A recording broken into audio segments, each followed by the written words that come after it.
సినిమాతో బాలీవుడ్ సెన్సేషన్ గా మారారు రాఘవ్ జ్యుయల్. క్రేజీ ప్రాజెక్టులతో బిజీగా ఉన్నారు.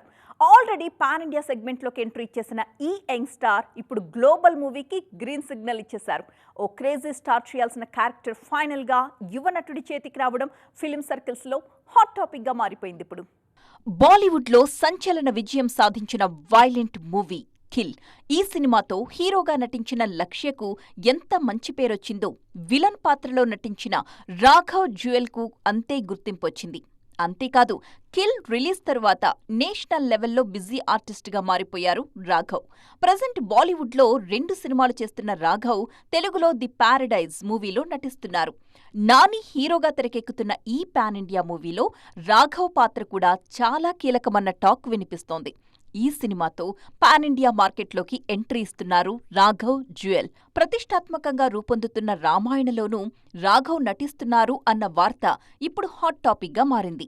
ముందు విక్రాంత్ మెస్సీని తీసుకున్న మేఘనాథుడి పాత్రకు ఇప్పుడు రాఘవ్ని ఫైనల్ చేశారు. ఇప్పటికే నెగిటివ్ రోల్లో ప్రూవ్ చేసుకున్న రాఘవ్ ఆ పాత్రకు పర్ఫెక్ట్ చాయిస్ అని ఫీల్ అవుతున్నారట మేకర్స్. ఈ జోరు చూస్తుంటే ముందు రాఘవ్ మోస్ట్ వాంటెడ్ ఆర్టిస్ట్గా మారిపోవడం ఖాయమంటున్నారు ఇండస్ట్రీ జనం.